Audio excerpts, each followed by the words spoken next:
Welcome back to the Musical Connections podcast. It is the show where you'll discover more about the music of Newfoundland and Labrador. Well, if you're in Japan or Korea, you probably know about this guy. He is a songwriter and producer, but he's a software engineer as well, hailing from St. John's, Newfoundland, with a passion that extends far beyond our shores. He has a publishing deal with MeloGram, which has allowed him to get number one hits in Japan and Korea in those J-pop and K-pop markets. He is also the founder of Gill Kicker Music, a full-service music production and media company that has been making waves in the music industry with its creative and high-quality productions. And joining me right now to talk all about that is Jacob Critch. Jake, welcome to the podcast. Thanks. How's you doing? I am doing fantastic. I mean, the weather could be better, the roads could be better, but it may be cold outside, but your career is heating up. Oh, cool. I appreciate that. Not a problem, my friend. So, of course, I've known who you are for quite a bit now. I featured one of your songs, Rizz U Up, on Newfound releases in the past. But for people who may not know much about Jacob Critch, tell us a little bit about yourself. Well, I've been doing music for a while now. I'm 26 now, and I started kind of getting into production when I was like 13, 14. I got kind of Logic Pro and the MIDI keyboard and stuff. I started basically producing for my friends who were like rappers and stuff like that around town. And then I got a mic and I started trying to like figure out how to sing. And then I really liked singing on the tracks I was producing.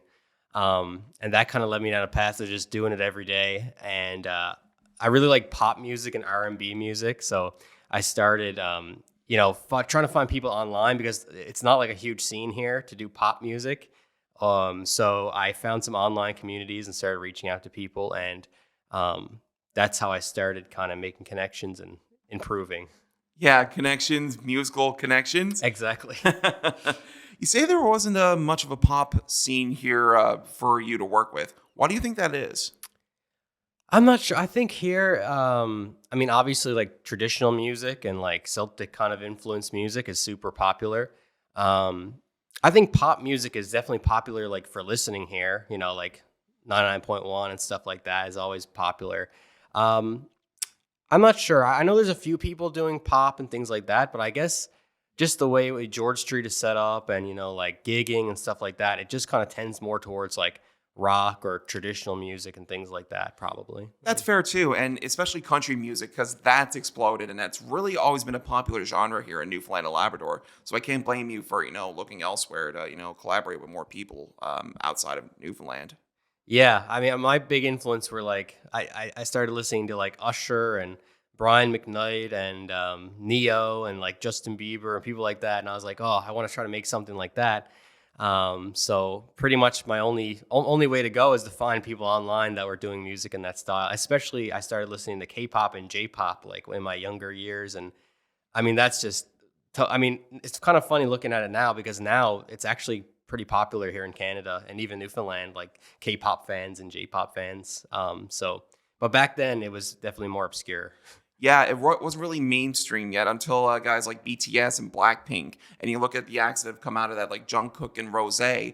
Their J-pop and K-pop are really starting to explode here in the Western world, and especially too now. Like, who were you listening to back then? Growing up, Back then, I was listening. I guess back in that era, there was acts like Big Bang. Was one that was one of the big kind of K-pop groups, tons of guys in it. And there was like Girls' Generation was really popular. It was kind of like a different vibe back then.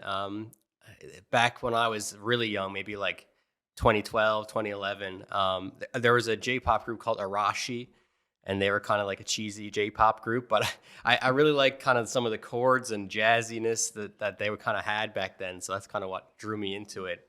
Wonderful. Now, how did this whole journey really start for you? You said briefly that you were producing beats for other musicians here in the province, and then when you got a microphone, you started to learn how to sing. How did this all start for you, Jake?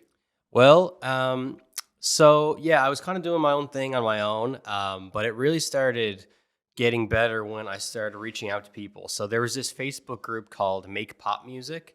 And it's like 10,000 people in there that just love pop music and production and mixing and things like that. So I started kind of posting in there. And through that, I started meeting some different people and working with them, just sending stuff back and forth and getting tips.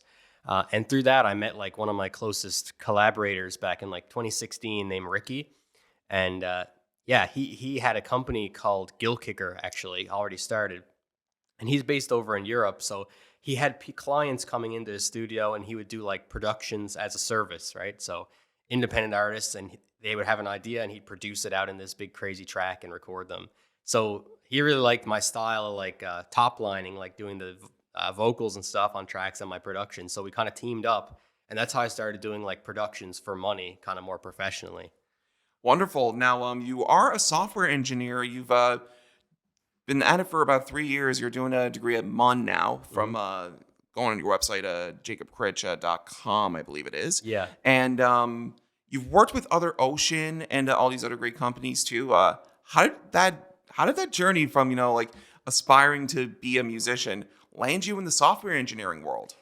Yeah, it's kind of funny. I always had like two things I really liked growing up, and like one was music and figuring out keyboards and production, and then at the same time I was always really interested in code and like trying to make applications and things like that ever since I was like 10, 11, 12.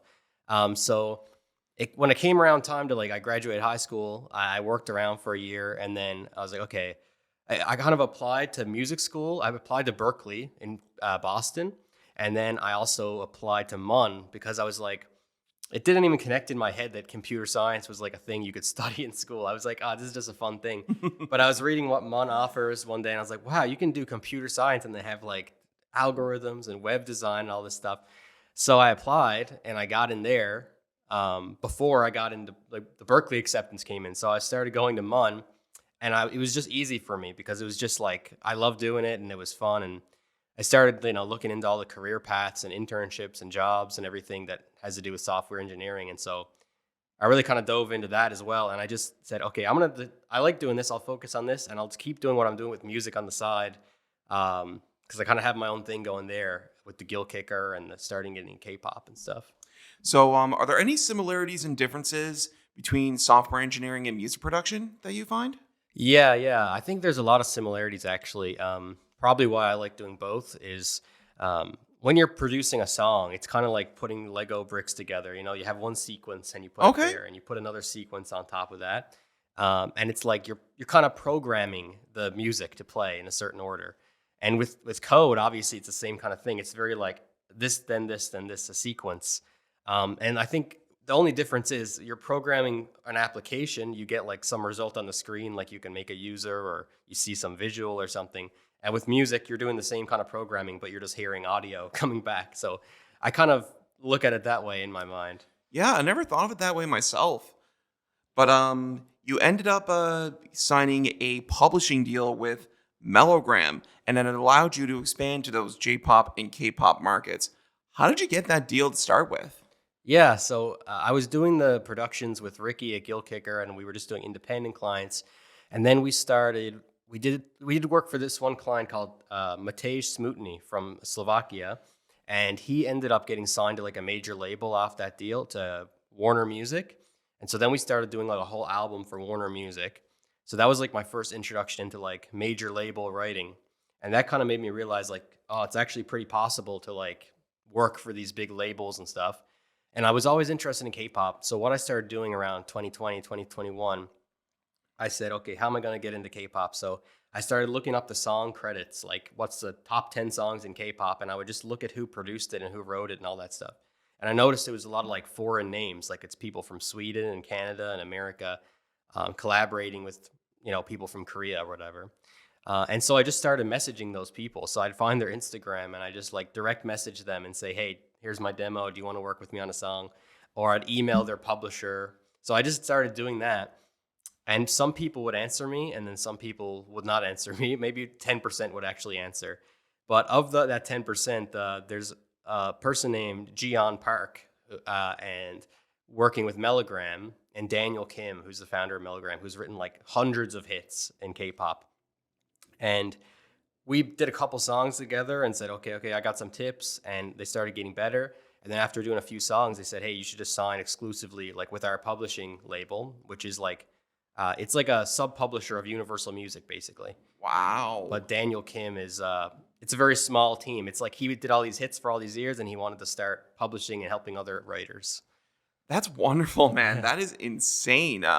What are some of the hits that Daniel Kim wrote that you say I would know of? Because my K-pop and J-pop knowledge is very, very limited. Oh yeah. So I don't know if he's done any BTS. Nowadays, I do work with people that have done BTS and everything like that.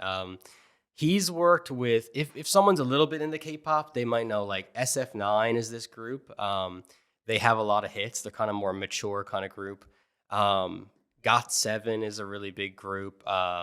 17, like all his credits are pretty much everybody beyond BTS. He's done work with, and all the labels, of course. So like right now we're doing a lot of work with HYBE, which is the label of BTS. And I was actually there last May.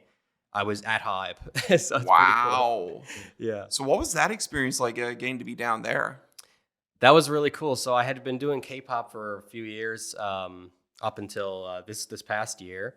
And so I had a couple of releases coming out, like one with The Boys and some other ones. So I decided like I should finally go down to Korea and do a writing trip. Now that I have a couple of releases, I can get into some rooms. So yeah, it worked out better than expected. So I went down there for like 10 or 11 days, like a 14-hour flight to get there. And yeah, I was able to set up a couple sessions at HYBE, which it used to be like Big Hit, which was BTS's label. And then I did a bunch of other sessions with other labels. But it was amazing. Like you drive in, it looks like a big military complex. There's like a face scanner you use to get in. Wow. And I went there maybe like 12 lunchtime, and I didn't leave till like midnight that night. Oh my I God. just did song after song, and yeah, it was awesome. What lessons did you take away from being at HYBE? I think up until that point, I was here kind of in my room just doing music and sending it to people or getting stuff sent to me. So it was pretty crazy to actually be like in the label, in the rooms with producers. And I think I just gained more experience working like in person and having to deliver like on the spot. So they pull up the beat. Usually if someone sends you a beat, you might have a couple weeks before the deadline and you can think about it. Here, they'll just play the beat and say, here's what we're looking for. And they give you the microphone and you just have to come up with stuff. So yeah, maybe it improved my on the spot thinking a little bit. And also just kind of blew my mind that like, wow, I'm really working with these big companies. It's not just like I'm just in my room anymore. Do you have a dream collaborator that you want to work with in the future? Like, I'm just going to start globally. Is there one globally that you really want to work with? And then we'll focus on locally. Yeah. I think this year I'm trying to get more into the U.S. writing as well, like big pop music in the U.S. So I would love to like work with like Justin Bieber. I think he's got a cool voice, and I've always loved his stuff. Like Bruno Mars, I love Bruno Mars' style. And in the K-pop kind of worlds, I mean, obviously you want to get the BTS release when they all come back from military service or whatever. I think that'd be awesome. Wow, that's crazy. And like Bruno Mars now, especially, he's got like 3 separate hits on the Hot 100 right now. He released one recently, Fat, Juicy, and Wet with Sexy Red. Yeah. And he's got Pata Pate with Rose. Yeah. And then Die With a Smile, which is now the #1 hit on the US charts with Lady Gaga. Yeah. I mean, those are some great selections there when it comes to, like global superstars. But what about locally? Is there anyone here locally that you want to work with? Well, there's actually a local guy here that I work with all the time, and he's, I believe, one of the only other guys doing K-pop. I just wanted to shout him out. His name is Jay Hart. His real name is Joliker Leandre. He flew here he came to Mun here from Jamaica, I believe, and he's like an amazing producer and writer. But we've done a couple songs together and pitched them, but he has like releases in K-pop as well. Wow. Other than that, I did a lot of work this year with Keith Power, who's actually originally a Newfoundlander, but he did the theme for Son of a Critch and stuff like that. We worked on some songs for this game actually called WarFrame. Wow. We did a couple of video game songs, so I want to continue working with him. He's great. Yeah, let's go into that WarFrame, because I believe Keith Power and Davin Doyle did a song for that game called Sleeping in the Cold Below.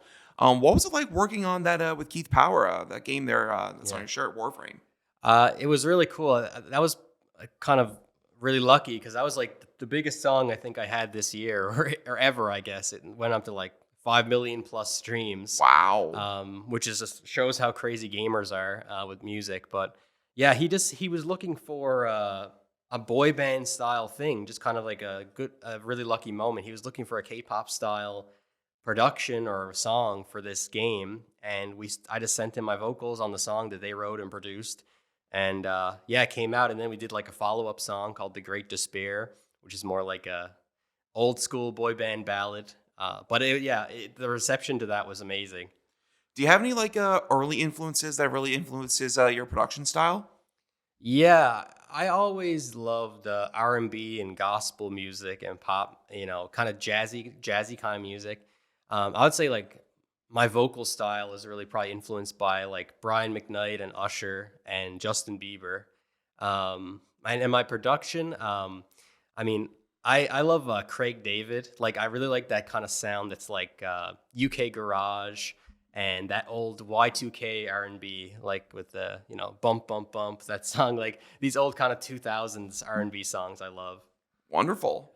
Now, we're going to talk about some of your songs right now. I want to talk about Rizz U Up because that was a song that it was featured on Newfound releases back in 2023. It's around the same time that Alan Doyle put out the first song for the album that would be the title track, Welcome Home. So tell me a little bit about Rizz U Up. Yeah, I think I was writing all these songs for other people the past few years. So sometimes I just want to like mess around and put out my own song. But it's kind of difficult because I'm usually so busy. It's like if I make a song, it's usually got a better shot if I send it out to somebody. But yeah, I had heard the song Seven by Jungkook. That was kind of a UK garage kind of style. And I was like, oh, I love this style. This is like Craig David. This is everything I like. So I basically just got influenced by that and threw something together in like a day and just came up with a cool song I like and just put it out there. I didn't even think about it. Because, I don't think of myself as like an artist really. I think it's, especially being from the writer side, I see how like difficult it is to be an artist. And, but sometimes I just want to have fun with a song and just throw it out there. So do you prefer being on the, like the singing side, songwriting side? Do you prefer being that artist or do you prefer being behind the scenes? Well, I think like creatively, the thing I like the most is just, being in the studio and coming up with a song and a beat and doing all the harmonies and coming up with everything. And my like main passion is not like being out there performing for people and gigging and all this kind of stuff. So I think it's really cool to be able to just like be home, make this song and then send it out. And it goes on to be this like millions of streams, super hit with people like doing choreography. I think that's a pretty cool feeling, but I would love to do some original music more in the future too. So how important is the internet these days in, the growth of the music industry? Because you join these Facebook groups with about 10,000 people and look where it's led you to now. How powerful of a tool is the internet? I think, it's amazing because in the past, you would have had to move to like a hub city like LA or New York or Korea or whatever. And I think with the internet, I mean, it's just broken all that down. I think people might still not have the confidence to send stuff out, if they're living somewhere it's like here or somewhere more remote than here to like work with these people. But I think with the internet, there's no reason you can't do like world class or global kind of work in whatever discipline you're in. And I actually, I've been working on tools as well, like with my software engineering. There's this company called SongFlow I created to make it even easier for people to share music because, working with all these people all over the world is like the tools are still not ideal. It's still like exporting and emailing. And so I'm working on this kind of multiplayer voice memos app right now that lets you share even faster with other people. So let's dive deep into that now. Songflow, that's the app you created. How did that idea of Songflow come together? Yeah, well, myself and Ricky are the co-founders of Songflow, and that kind of came from us working with all these artists and doing songs for them. And they'd say, "Here's my idea for the song," and they'd do like a voice note in Messenger or something, right? But it was not to music; it was just them singing a cappella or strumming. And when you're a producer, it's really hard to work with that, right? You need things to be in time and in sync. Or we'd get people on a Zoom call and say, okay, let's walk you through how you should record this, and they'd have to mess with the settings and the microphone would be all messed up. So we thought there should be something like Google Docs where you can just invite somebody into your session and you can both work on the same project at the same time.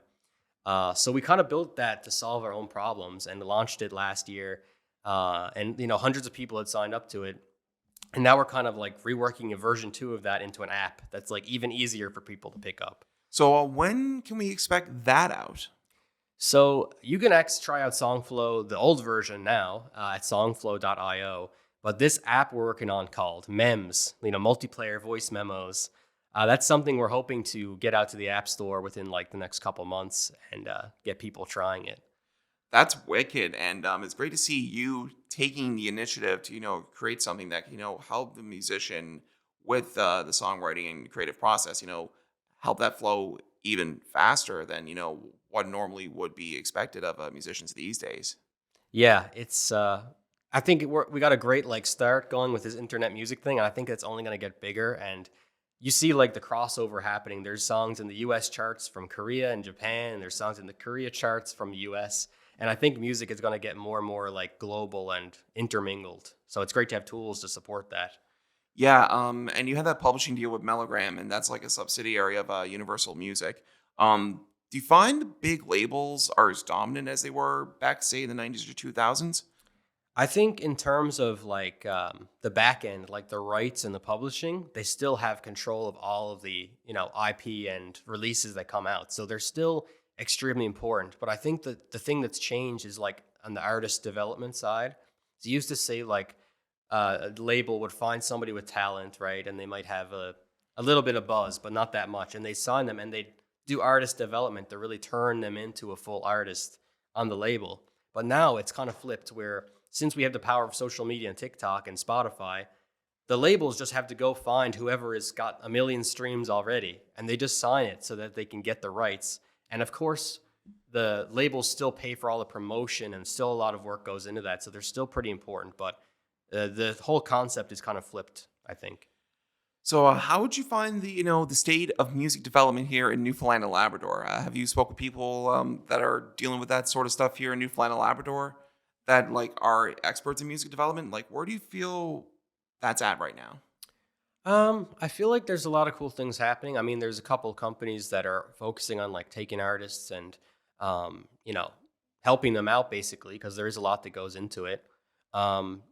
I'd like to see kind of the bar and the expectations be raised to if people are interested in that, to kind of compete with the same world-class musicians that are in the #1 charts, right? I feel like there's no reason with the talent we have here that we can't have people here that are getting millions of streams, right? It's just it's just a matter of actually going for that, having the confidence to really go for it. And what can you say to those musicians that are afraid to really take that leap? I think, well, I actually started something earlier this year too. I started an experiment pop academy, I called it. And it was like a little boot camp where I tried to help artists reach that kind of level. I think the biggest thing I saw is people scared to put themselves out there, or just not doing the amount of work that is actually necessary. So from being in the major label industry, what I see is I have to do literally 100 amazing songs to get 2 releases placed with a group. So I do 2 songs done a day. So I think when you see artists, obviously they're trying to take their time and do stuff like that. But I think the world we live in now is you have to be putting out a song a week, not a song, 3 songs a year, because people just don't have the attention span. They don't care, right? So you need to keep going and increase your chances for that viral moment to happen for you. You need 1,000 shots. Pretty much. Because say one song gets popular one week, the next week another song become popular, because you really got to be on top of that. Yeah, you just have to put yourself out there and not worry about anything, and take every chance and opportunity to connect with people that you can. So what are your future plans for the next few months? I know you're working on that version 2 of SongFlow. Any other future plans, any more songwriting ventures in the wings? Any more work in the K-pop and J-pop sector? What's next? Well, recently my releases have been ramping up a bit, luckily. So I went about 2 years with no releases and submitting songs. But now in the past couple of years, I've had like 7 or so in the K-pop space. So I just had one come out with And Team, they're called. Beat the Odds, it was called. And that album went to like #1. I think it did like, I forget the exact number, but it did like 500,000 sales, I think, which was super like lucky. Wow. So I'm seeing now like more people messaging and more work happening. And I have 2 songs actually in K-pop coming out within the next couple months. So 2 more releases. One is with a group called All Hours. They're a group it's kind of a rookie group, but they have a lot of buzz. The song's called Freaky Fresh. And I have another song coming out with a group called, actually I can't mention it because it's still unreleased. Oh, yeah. But it's a Japanese kind of awesome group.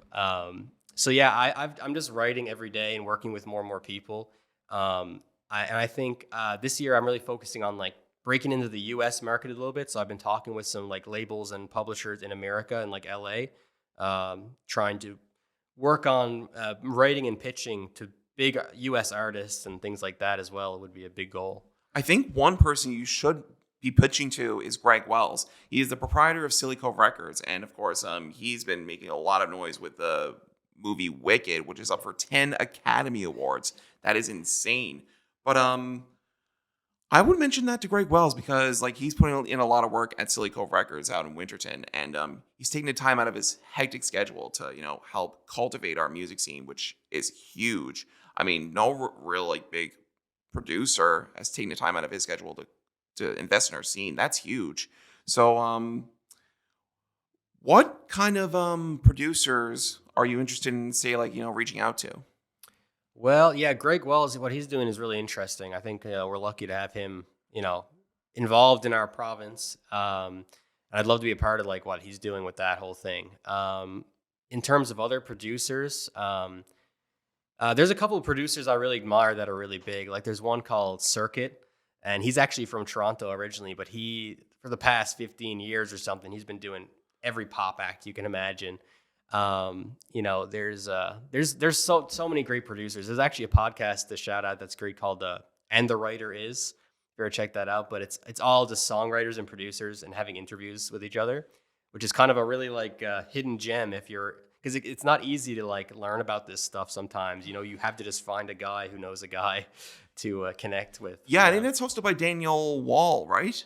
No, I know that one, but this one is hosted by his name is Ross Golan. Oh, okay. And yeah, he interviews, every writer you can imagine, and they talk about their story from start to finish, which is really important for people to learn about, That's wonderful. Now, before we do plug the website and socials, I want to talk about another opportunity that you got to be a part of, and you were a music supervisor on Health Explored, which is a show on NTV hosted by Mike Wall and directed by Braden King. How did you get that opportunity? Well, Mike Wall basically reached out to me. So I'm like a friend of Braden. We met each other through mutual friends.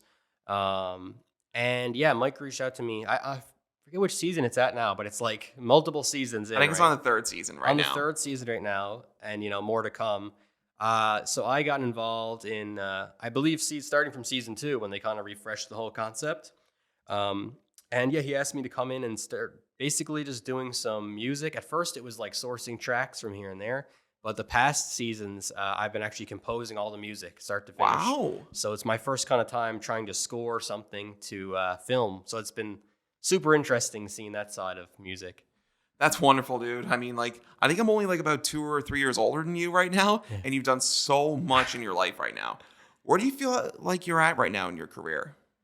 I feel like it's going okay, but I think it's kind of, when you're trying to shoot for these like high goals and stuff, it's like you never feel satisfied with where you're at because absolutely, the people I work with have done 100 times more than me, right? So like I just reached 14 million streams on my songs this year.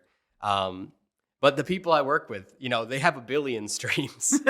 So it kind of is it's good in a way because it just keeps motivating you to keep going. You shouldn't be complacent like, this is okay. I'm going to tap out now. Yeah. I mean, like 14 million streams is not nothing. Yeah, it's definitely not nothing. And, there was times when I couldn't imagine having this many streams.